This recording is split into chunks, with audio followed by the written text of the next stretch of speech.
நம்ம சேனலில் Nifty, bank Nifty, fin Nifty, mid cap போன்றவைகளுக்கான சப்போர்ட் அண்ட் ரெசிஸ்டன்ஸும் இன்ட்ராடேல மார்க்கெட் எப்படிலாம் ட்ரேட் ஆகிறதுக்கான வாய்ப்புகள் இருக்குது அப்படிங்கிறதையும் நம்ம வீடியோவை பதிவிட்டுக்கிட்டு இருக்கோம். நம்ம பதிவிடக்கூடிய தகவல்கள் நிறைய புதிய பிகினர்ஸ்க்கும் ஏற்கனவே ஷேர் மார்க்கெட்டில் ட்ரேட் பண்ணிகிட்டு இருக்கக்கூடிய நண்பர்களுக்கும் ரொம்பவே உதவிகரமாக இருந்துகிட்டு இருக்குது. நாளைய தினம் Nifty monthly expiry, March month expiry, சென்செக்ஸும் எக்ஸ்பிரி இருக்குது. இதெல்லாம் எப்படி மூவ் ஆகிறதுக்கான வாய்ப்புகள் இருக்குது, எது எதெல்லாம் சப்போர்ட் அண்ட் ரெசிஸ்டன்ஸாக இருக்கும் அப்படிங்கிறதெல்லாம் இந்த வீடியோ மூலமா பார்த்து தெரிஞ்சுக்கலாம் வாங்க. இன்றைக்கி பேங்க் நிஃப்டி எக்ஸ்பிரி பார்த்தீங்கன்னு வச்சுங்களேன், ரொம்பவே கொஞ்சம் போரிங்காக தான் போயிருந்திருக்கும். காலையிலே ஓப்பன் ஆன லெவல்லேருந்து பேங்க் நிஃப்டி ஒரு நல்ல ஒரு ஸ்பைக் ஒன்று கொடுத்தாங்க. காலையில் ஒரு 1 ஹவருக்குள்ளாரையே அந்த ஸ்பைக் முடிஞ்சிருச்சு, 10 மணிக்குள்ளாரையே. அதுலேருந்து பார்த்திங்கன்னா கன்சல்டேஷன் ஆகி கொஞ்சமாக கீழே இறங்கிட்டு அதுக்கப்புறம் பார்த்திங்கன்னா ஒரு 3 மணிக்கு ஒரு மொமெண்டம். இதில் பெருசாக ப்ராஃபிட் பண்ணியிருக்க முடியுமா அப்படின்னு பார்த்திங்கன்னா கண்டிப்பாக முடிஞ்சிருக்காது.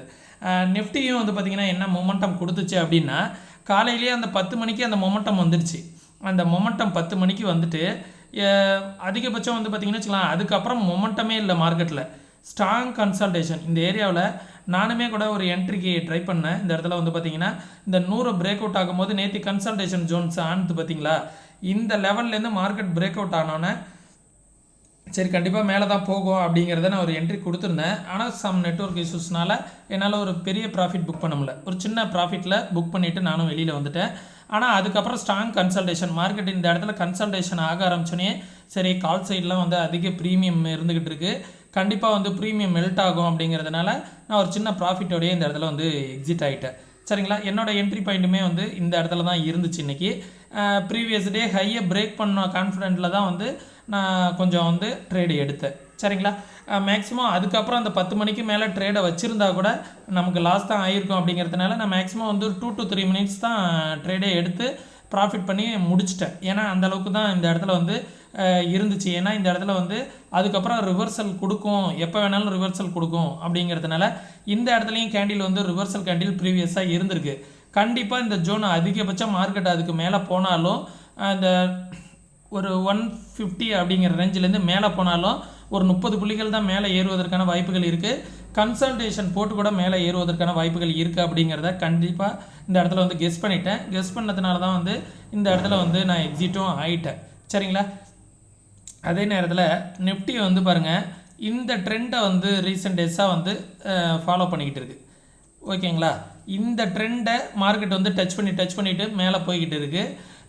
இதே சினாரியோவில் நாளைக்கு மேலே போணுச்சு அப்படின்னா அதிகபட்சம் 200லேருந்து 300 அந்த ரேஞ்சில் தான் போகிறதுக்கான பாசிபிலிட்டிஸ் இருக்கும். எது நாளைக்கான ரெசிஸ்டன்ஸ் இருக்கும் அப்படின்னு பார்த்திங்கன்னா, ப்ரீவியஸ் டே இன்னையோட டே ஹை தான் நாளைக்கான ரெசிஸ்டன்ஸாக இருக்கும். 22,185 அப்படிங்கிறது தான் ஒரு ரெசிஸ்டன்ஸாக இருக்கும்.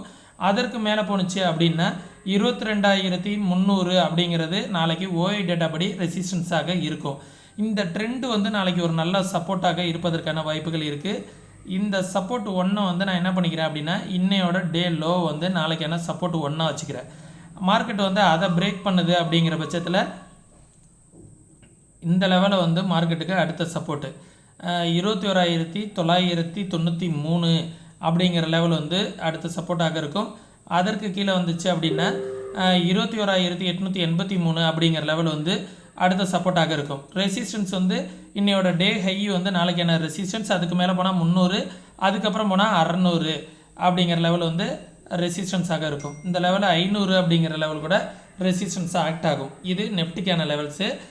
நெஃப்டி நாளைக்கு எக்ஸ்பிரி அப்படிங்கிறதுனால ஓஐ டேட்டா எப்படி இருக்குது அப்படிங்கிறத இமிடியட்டாகவே பார்த்துடலாம். இன்றைக்கி முடிஞ்சிருக்க லெவல் 123 அப்படிங்கிற லெவலில் மார்க்கெட் முடிஞ்சிருக்கு. மார்க்கெட் பார்த்திங்கன்னா 100ல் ஸ்ட்ராங்காக சப்போர்ட் இருக்குது. ரெசிஸ்டன்ஸ் பார்த்திங்கன்னா 22,500 இருக்குது. ஆனால் நாளைய தினம் காலைல ஓப்பன் ஆகிட்டு ஒரு 10 மணிக்கெலாம் ஓஐ டேட்டாவை பார்க்கணும். 100லேயும் 200லேயுமே அதிகமாக பில்ட் ஆகிடுச்சு அப்படின்னா இது ரெண்டுக்குள்ளாரையே மார்க்கெட் முடிகிறதுக்கான வாய்ப்புகள் நிறையா இருக்குது. 22,100, 22,200 இந்த ரேஞ்சுக்குள்ளாரையே நாளைக்கு முடிகிறதுக்கான வாய்ப்புகள் இருக்குது. ஒரு 10 மணிக்கு ஓஐ டேட்டாவை பார்த்து கன்ஃபர்மேஷன் பண்ணிக்கோங்க. சரிங்களா, நான் நம்ம ஃப்ரீ டெலிகிராம் குரூப்பில் கண்டிப்பாக போஸ்ட் பண்ணுறேன்.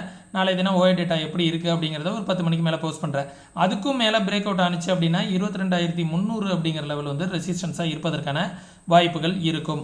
300ங்கிற லெவலில் பிரேக் அவுட் ஆனால் மார்க்கெட் மேலே போக ஆரம்பிச்சிடும். அது 400, 500 அப்படிங்கிற லெவல் வரைக்கும் போகிறதுக்கான பாசிபிலிட்டிஸ் வந்துடும்.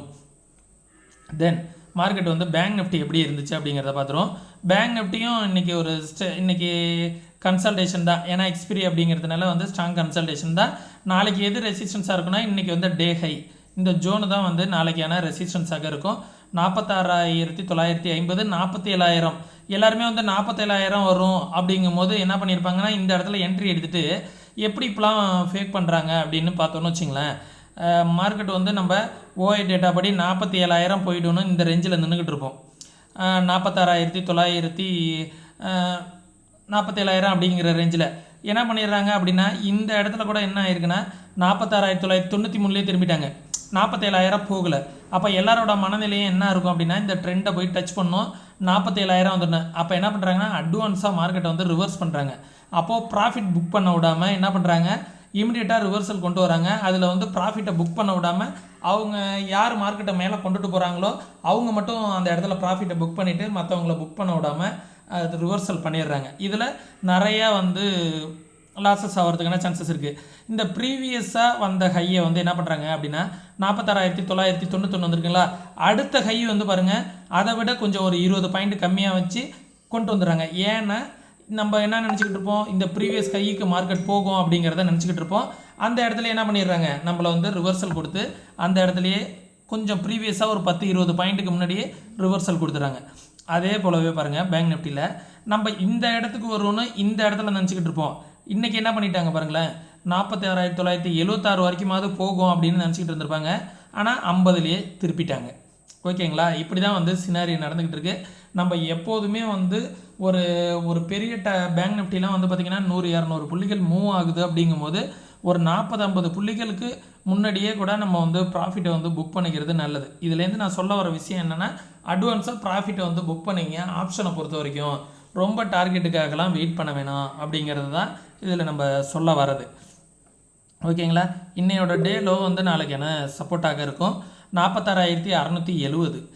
ரெசிஸ்டன்ஸ் வந்து 46,976 அப்படின்னா ப்ரீவியஸ் டே ஹை. சரிங்களா, 46,957 அப்படிங்கிறது ஒரு ரெசிஸ்டன்ஸாக இருக்கும். இந்த லெவலுக்கு கீழே வந்துச்சு அப்படின்னா 47,230 அப்படிங்கிறது ஒரு ரெசிஸ்டன்ஸாக இருக்கும். அதற்கு மேலே வந்துச்சு அப்படின்னா 47,450 அப்படிங்கிறது ஒரு ரெசிஸ்டன்ஸாக இருக்கும். சப்போர்ட்டு ப்ரீவியஸ் டேவோட சப்போர்ட் வந்து இந்த லெவல் வந்து 46,500 அப்படிங்கிறது ஒரு லெவல் வந்து ஒரு சப்போர்ட்டாக இருக்கும். அந்த லெவலுக்கு கீழே வந்துச்சு அப்படின்னா 46,200 அப்படிங்கிறது ஒரு சப்போர்ட்டாக இருக்கும். இதுதான் வந்து பார்த்திங்கன்னா பேங்க் நிஃப்டியோட support and resistance. Fin Nifty வந்து என்ன பண்ணியிருக்கு அப்படின்னா ப்ரீவியஸ் டேவோட ஹையை வந்து பிரேக் பண்ணியிருக்கு. ஓகே, நம்ம ப்ரீவியஸ் டே வந்து ஸ்விங்கு சொல்லியிருந்தோம்ல அதுதான் ரெசிஸ்டன்ஸ் ஆக்ட் ஆகிட்டு இருந்துச்சு. காலையிலே இன்றைக்கி போயிட்டு என்ன பண்ணியிருக்கு அந்த ப்ரீவியஸ் ஸ்விங்கில் தான் மார்க்கெட் வந்து ரெசிஸ்டன்ஸ் எடுத்துகிட்டு திருப்பி அந்த ரெசிஸ்டன்ஸ் எடுத்துகிட்டு க்ளோசிங் வந்து உள்ளாரே வச்சுருக்காங்க. எந்த லெவலுமே சேஞ்ச் பண்ணல. 20,800 அப்படிங்கிற லெவல் வந்து ஒரு ரெசிஸ்டன்ஸு. அதற்கு மேலே போணுச்சு அப்படின்னா இந்த ஜோனை வந்து ஒரு ரெசிஸ்டன்ஸாக வச்சுக்கோங்க. ஏன்னா ப்ரீவியஸ் ஸ்விங்கு 20,863. அதற்கு மேலே வந்துச்சு அப்படின்னா 20,973. சரிங்களா, சப்போர்ட் 20,628. அதற்கு கீழே வந்துச்சு அப்படின்னா 20,500. அதற்கும் கீழே மார்க்கெட் வருது அப்படிங்கிற பட்சத்தில் 20,366 அப்படிங்கிறது ஒரு சப்போர்ட்டாக இருக்கும். மிட் கேப் வந்து பார்த்திங்கன்னா நான் நேற்றையே சொல்லியிருந்தேன் இது ஒரு ஹெட் அண்ட் ஷோல்டர் பேட்டர்ன் மாதிரி இருக்குது, மேலே போகிறதுக்கான சான்சஸ் இருக்குது அப்படிங்கிறத சொல்லியிருந்தேன். எக்ஸாக்டாக மார்க்கெட் என்ன பண்ணியிருக்கு அப்படிங்கிறத பாருங்கள். இந்த லெவலில் நான் சொன்ன லெவலில் பார்த்தீங்களா இந்த முக்கோணம் போட்டிருக்கேனே இது வந்து ஒரு head and shoulder pattern. Market வந்து பிரேக் அவுட் ஆகிருக்கு. இந்த லெவலுக்கிட்ட மார்க்கெட் பிரேக் அவுட் ஆகிட்டு மேலே தான் போயிருக்கு. நான் வந்து ஒரு ஹெட் அண்ட் ஷோல்டர் பேட்டர்ன் மாதிரியும் இருக்குது அப்படிங்கிறது சொன்னேன். ப்ரீவியஸாக என்ன பண்ணியிருக்கு மார்க்கெட் வந்து இந்த க்ரீன் எல்லோ இருக்குது பார்த்தீங்களா இந்த லெவலில் ரெசிஸ்டன்ஸ் எடுத்துகிட்டு மார்க்கெட் திரும்பியிருக்கு. கிட்டத்தட்ட இது இன்னுமே வந்து ஒரு ஹெட் அண்ட் ஷோல்டர் பேட்டர்னாக தான் இருக்குது. மேலே போகிறதுக்கான சான்சஸ் இருக்குது அப்படிங்கிறத இண்டிமேட் பண்ணுது. 10,565 அப்படிங்கிற இந்த பாக்ஸ் இருக்குது பார்த்தீங்களா இதுதான் நாளைக்கான ரெசிஸ்டன்ஸாக இருக்கும். ஓகே, 10,676 அப்படிங்கிறது செகண்ட் ரெசிஸ்டன்ஸாக இருக்கும். ஃபஸ்ட்டு ரெசிஸ்டன்ஸ் வந்து இன்றைக்கி வந்த ஹை 10,565 அப்படிங்கிறது ஒரு ரெசிஸ்டன்ஸாக இருக்கும். சப்போர்ட்டு